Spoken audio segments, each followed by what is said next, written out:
Yes, I think that the point is this.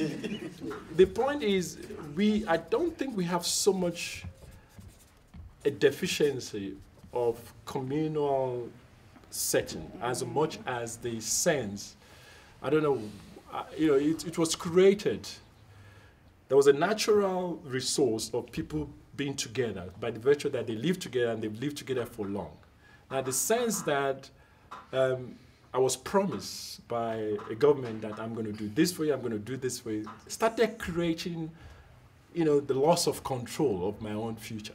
And that's what we need to bring back, together with what was existing in terms of communal ownership. But you're right, we need to be careful that while that program is being, developed and rolled out, we have to make sure that that program also incorporates community participation and togetherness in it. And this is where the integration starts to come in, where one project needs to, have that into it. Including, women are masters of their own destiny, they don't depend on the man.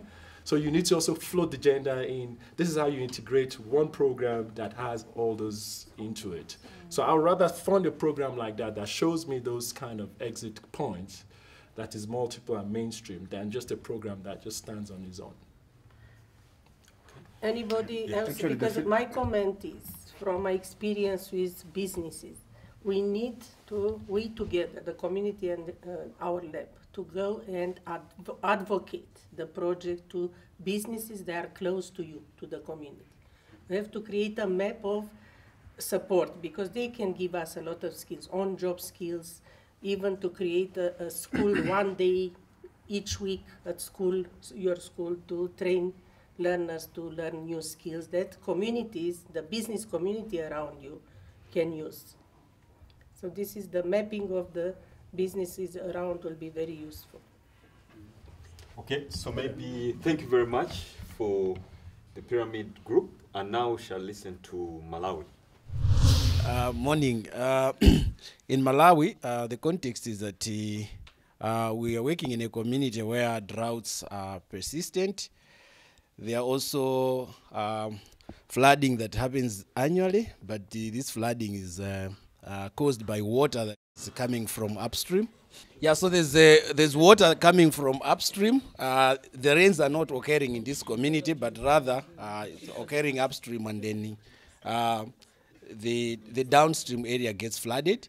There's an issue of HIV and AIDS. There's a lot of food insecurity in the communities, and actually we have almost all NGOs working in this area, but they are really focusing a lot of their attention in agriculture. And there's a lot of food distribution, so communities are really now dependent on the free food distribution by WFP and other NGOs. So we looked at two pathways. The first one was on livelihood diversification, because predominantly, even though there's a lot of droughts and with this climate change, people are still working in agriculture. And unfortunately, most of the NGOs, their interventions are still tailored towards the agricultural sector. So there's need to diversify out of agriculture, so livelihood diversification, and incorporating the issues of governance and community participation, but also the promotion of financial services, so financial inclusion. Several projects were proposed. Most of them are technology-based.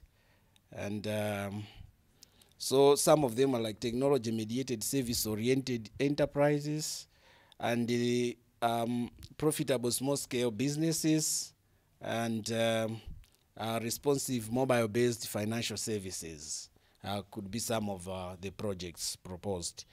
The second pathway is on life and entrepreneurship skills, but also working together with the issues of governance and community participation, as well as the enhancement of financial inclusion. And several projects were also proposed. Thank you.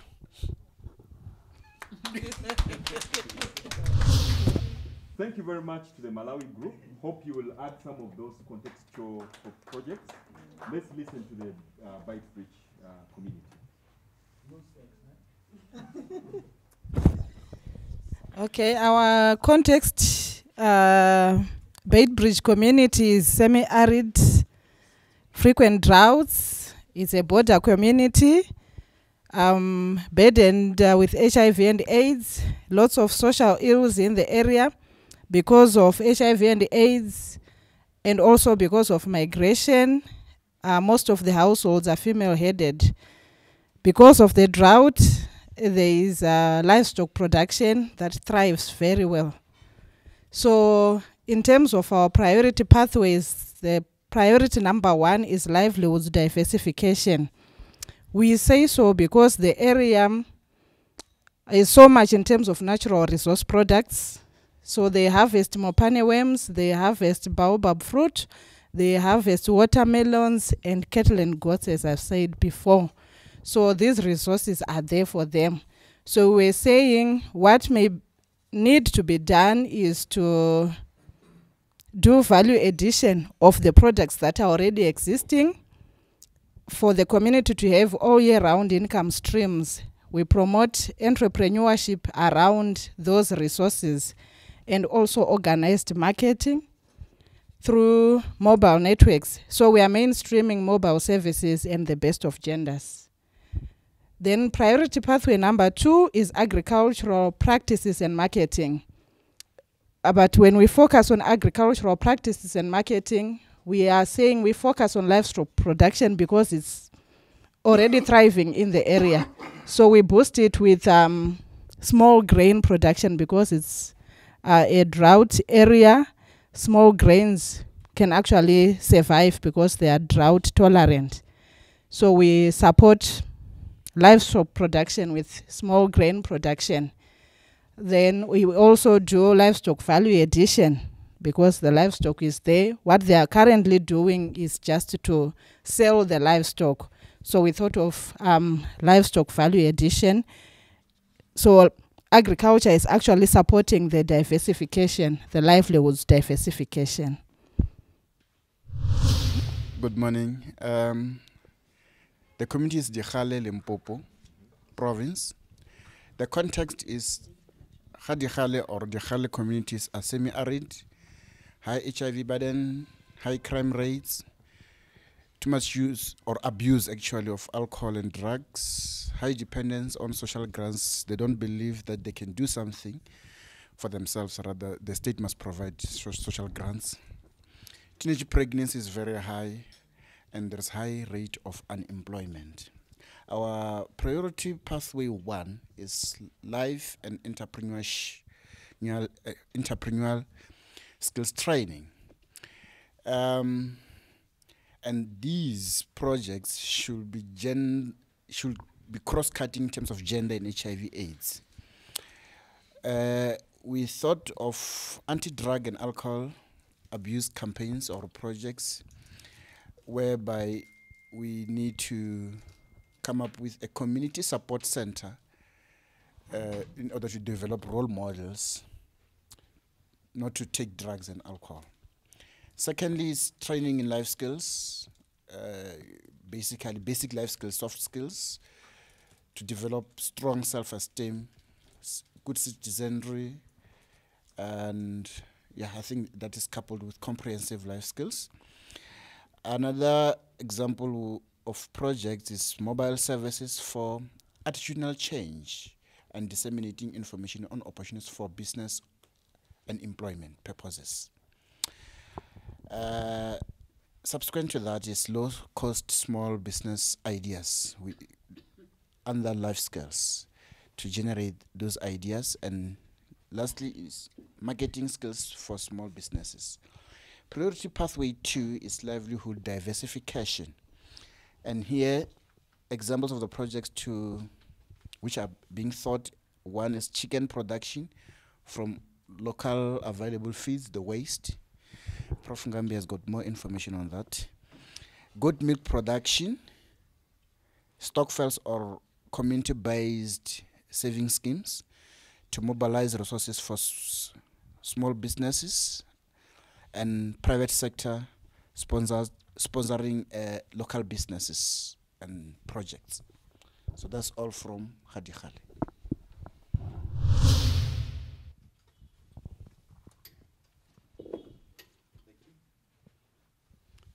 Good morning, everybody. The community of Pyramid, we came up with 2 pathways. That is life and okay. The context is that we have got a high unemployment, lack of skills, poverty, drug and alcohol abuse, HIV, AIDS, TB. Then the community is very poor. There is lack of infrastructure, poor water sanitation services. So our intervention, we said first it will be life and entrepreneurship skills and training. Then the project will be life skills training. The solution will be that to remove the mentality of entitlement. Then we said again, in entrepreneurship and business training, we should open a discussion with municipality, farmers, and government, so that we should acquire land for the community in which they will be able to plow and come up with a small market. Then we move to our second point, which is livelihood diversification. Then our project there is that we have to create a new market for the community. Then the market should be service-related market. The service-related market is concentrated on the strengthening the spaza shops, recycling projects, and we as well we have to strengthen the stockfields, and we do syndication of stockfields, meaning that we need to communicate with the stockfields.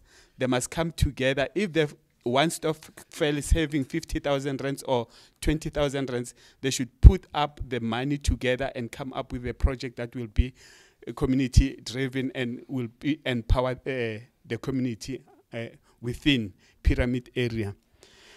Then our long-term project is that we need to